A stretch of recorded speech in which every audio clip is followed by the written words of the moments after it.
There is the age-old audiophile debate about whether high-end hi-fi speakers are more of a science or more of an art. But I think sometimes they can be both.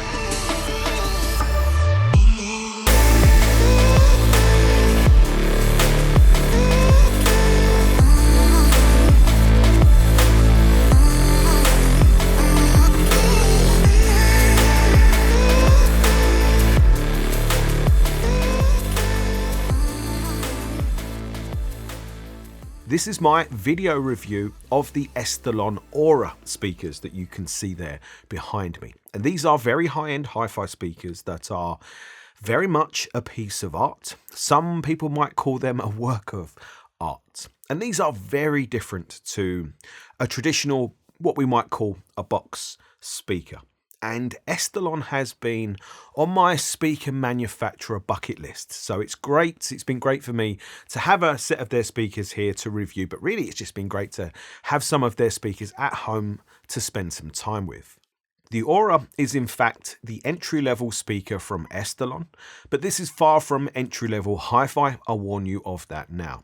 And this is also a very difficult speaker to get on camera because curves are always difficult to focus the camera lens on. And this speaker is very curvaceous from every angle that you look at it. Even the speaker's plinth is curvaceous, and straight away you can see the art in this, but also the science, as we know curved speaker cabinets have less internal standing waves. And this goes for the top as well, because the speaker has a crown type of design to it, and you have to stop and think, how is this overall shape created and from what material? Because when you look at photos of these speakers, or even this video, I mean, I've done my best to try and show it, but I know I will not be able to get it across. The cabinet material is really very interesting and different. And it's what Estelon call a thermoformed, proprietary, mineral-filled, which doesn't really tell you too much. It just kind of gives you, the idea. The only way to get an appreciation of this cabinet material is to commit the cardinal sin and actually touch it, put your hands on it, or even pick the speaker up and feel how solid the overall structure feels. I mean, it's not a crazy heavy speaker, but it just feels very solid, like the material has just like a distinct hardness to it. And when you do the tap test, which doesn't really tell you much, but there's a certain resonance of this speaker when you tap it, and it seems like the exact same resonance over the entire speaker. And that to me seems a little different.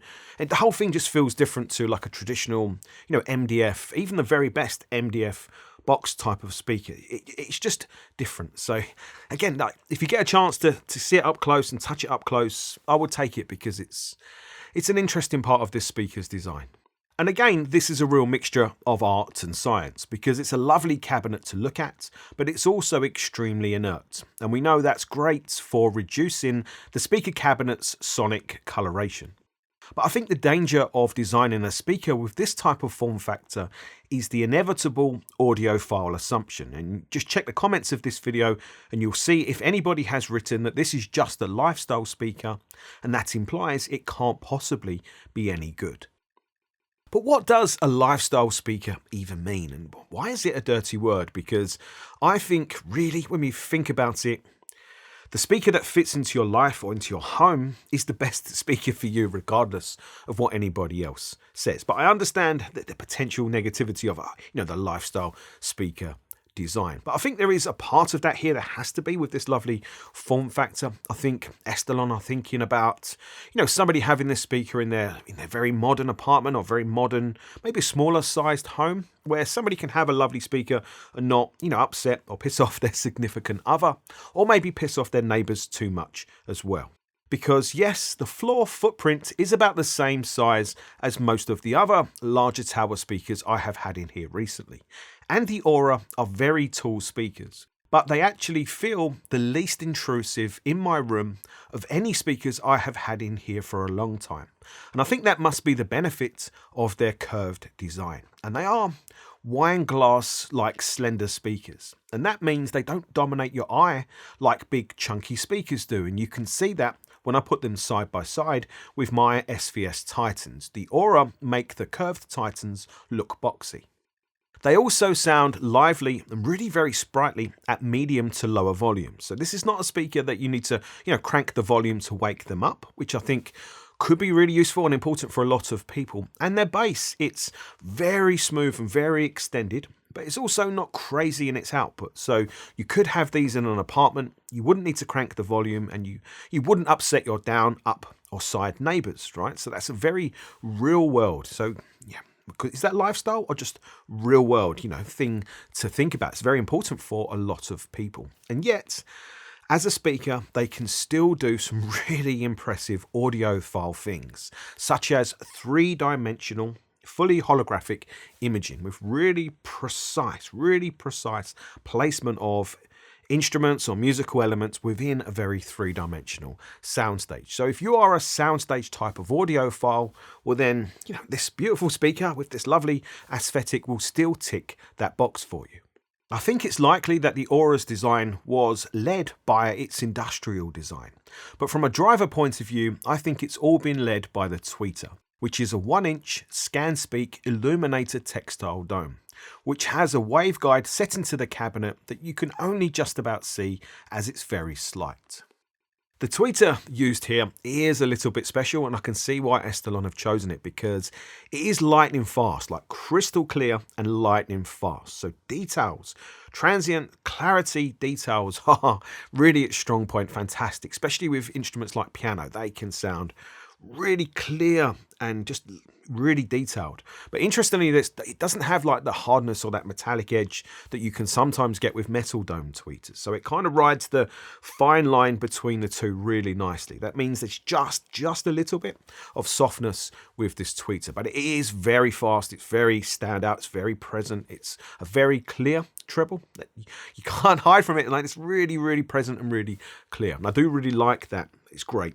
But I think it would be the kind of tweeter where you would want to think about your system components to get everything matched up really nicely. But I think it's a fantastic tweeter for combining liveliness, clarity, detail, and authenticity. I can never say that word without taking it too far. So it's definitely a standout part of this design. And above and below the tweeter, in a Dapalito or MTM driver array, are two 5-inch Satori Egyptian Proprius midwoofers. And I had to look up Proprius, and it's a plant that's been used to make things for over 3,000 years. And I think it's a type of paper that's used here for the cones. Normally, audiophiles associate paper drivers, especially for vocals, with having like a slightly slow, slightly thick, slightly bloomed vocal delivery. And that can be very pleasing to listen to, but that's really not what you get here from the Estelon drivers. Instead, you get a really fast, focused, tight, and clear sounding vocals. Like those 5-inch drivers are sounding as fast as the tweeter, really clear, really focused. And what that allows for, interestingly, and it's very impressive, is a lot of detail to come through in the mid-band region, because it's not something kind of thickening the sound and making you lose subtle detail. So like the trails of notes, the echoes, the decays of notes come through really fantastic on these speakers. And I actually heard some backing vocal information in one of the tracks that I listen to all the time that I've never heard before. And, the hearing things in music you've never heard before cliche gets thrown around. If you've watched a lot of my reviews, I never normally say it because it's not normally true. But in this one instance, I heard backing vocals I've never heard in the song before, so that was impressive. But while I'm saying all of this really tight, focused, fast, clear vocal and mid-band region, I do really like it. But at the same time, I generally favour a more full-bodied sound. And that's not really what you get from these speakers, I don't think, naturally. So again, like depending on what sound character you like, the components you choose or system matching will be very important. And then in a way, the most interesting driver is the one that you can't see. The down-firing 10-inch Italian-made Fatale bass driver with a crossover at around 80 Hz, I believe. So what we have here is a built-in 10-inch sealed subwoofer in a crazy inert cabinet. What's not to like about that?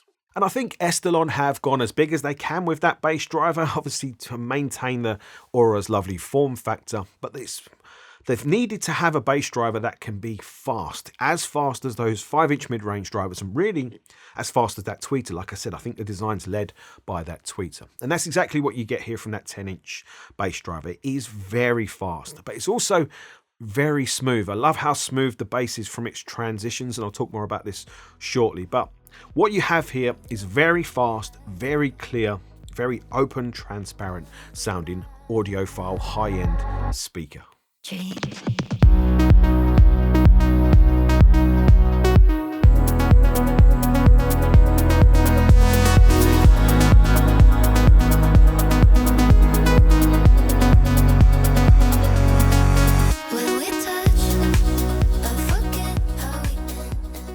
And setting them up in my room, I did what I always do. I started with the Aura on the T of the blue masking tape that I have on the floor.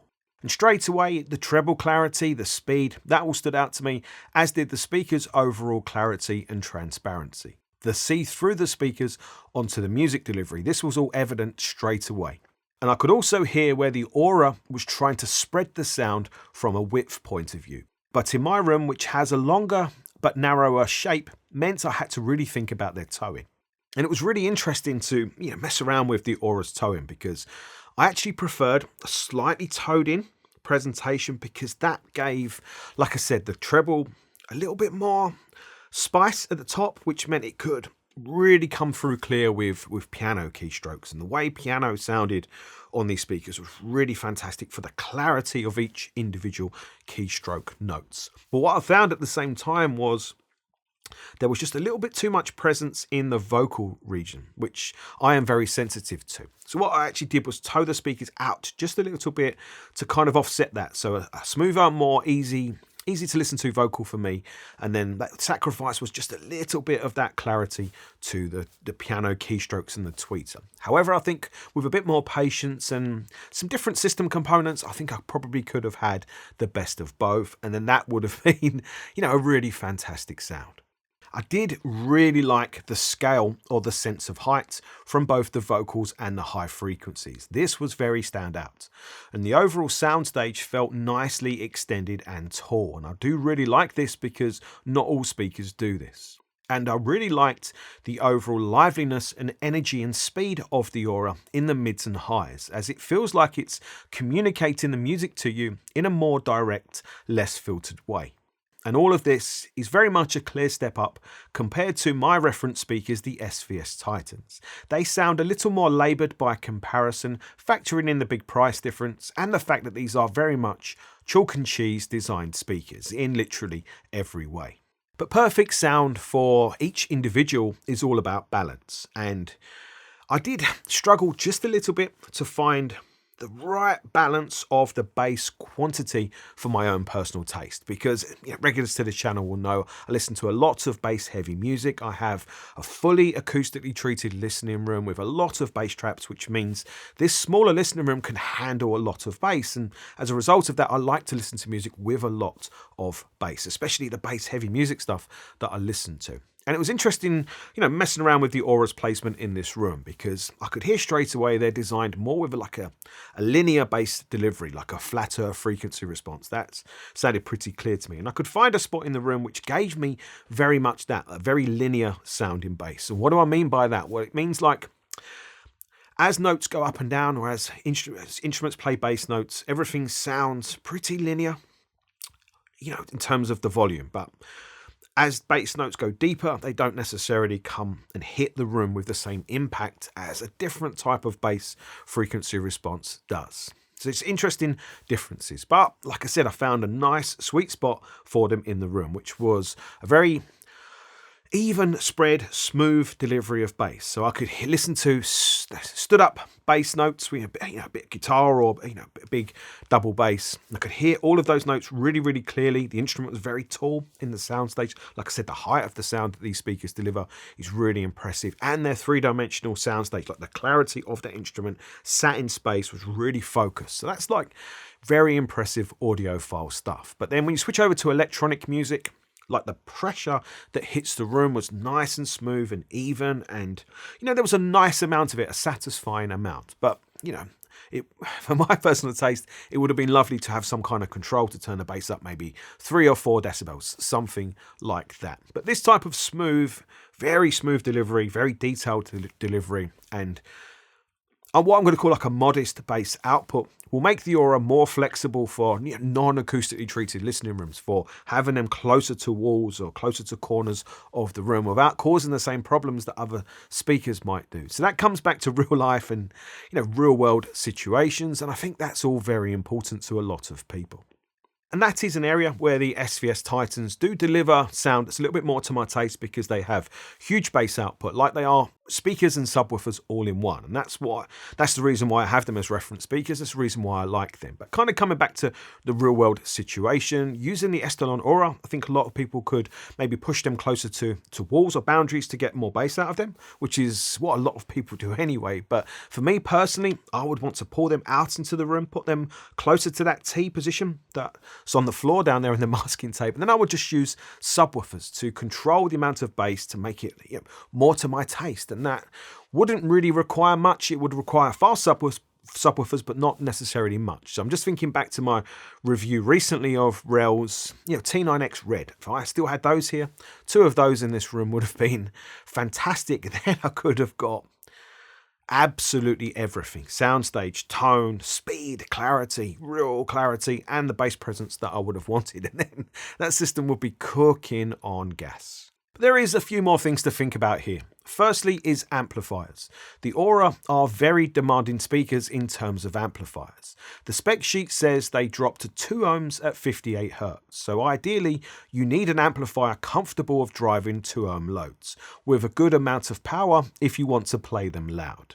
But then you also have to think about your hi-fi system quality, because a speaker like this is very fast, very clear, very transparent and resolving. Of course, it's going to be all of those things of the upstream hi-fi system components. And I actually think, for my balance anyway, for how I would want to balance them with a system, I would be looking to use components that have a more thick, a more full-bodied sound. Components that maybe favour or go for a more kind of tonally strong type of sound. And you could do that with the DAC, you could do that with either the preamplifier or the power amplifier. But back to what I said earlier in the video, like your system component choices are going to be important here with a speaker at this kind of level, but in particular this type of design.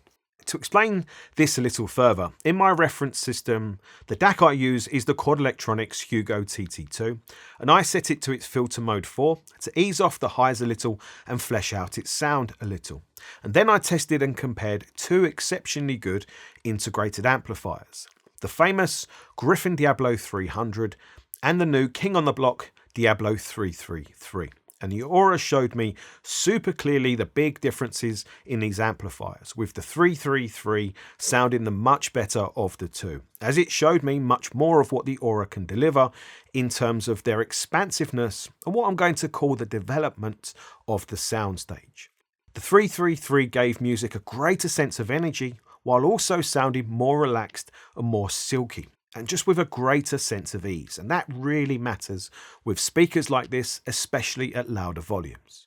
So this testing, 2 excellent integrated amplifiers, for these speakers to be able to pull apart this much difference in just 2 integrated amplifiers kind of gives you an idea of what these speakers are all about. Really highly resolving, highly tuned hi-fi speakers. Now, when I think about maybe DACs, I'm not sure if I had necessarily the perfect DAC for these speakers with the Hugo TT2. I think I would have preferred to still have here the Ideon DACs that I had here earlier this year, because they have this really big, bold, big scale sound, and I think they would have been perfect, or the DACs I've had here from Ideon would have been perfect, or would be perfect, sorry, to use with the Estelon. All of this testing showed me that the Aura, they might look like lifestyle speakers, but in fact, they are highly tuned, highly resolving, highly demanding hi-fi speakers, where the audiophile magic is very much possible from a gorgeous looking form factor, but there might be a bit of work involved to get there selecting the right equipment, and that equipment could be costly. So it makes sense to have a good relationship with your hi-fi dealer that you buy these from, so that you can test different components out to find the ones that perfectly match your sound balance with these speakers, because the best hi-fi system and speaker is not one that somebody like me tells you. It's the one that works perfect for you in your home and in your life, in your lifestyle. But while we're talking about cost, what is the price of the Estelon AURA? So they cost £16,500 in this white finish. So that is a huge chunk of money for hi-fi speakers, but is it really in 2024 when we're talking about high-end hi-fi speakers? Because when I look at the price comparables on the market, for just a little bit less money, you could buy the Bowers 804 D4. That's their smallest tower speaker. And for the same price, you could buy the KEF Reference 5 Meta. So actually, when we think about what we're getting here for this lovely form factor that's really different, the capability of a speaker like this from a three-dimensional imaging point of view, from the precision, the speed, the clarity point of view, I think the Estelon AURA, it's a pretty spectacular hi-fi speaker in its own right. So I hope this video review has been helpful to you. Really, this one's been more for me than it has been for you guys, but hopefully it's been helpful to you if you're considering hi-fi speakers around this price. This is a very standout one, definitely one to check out. It's different, it's very, very different. So I hope you've enjoyed the video. If you did, if you've enjoyed it, hit the thumbs up and subscribe to the channel for more.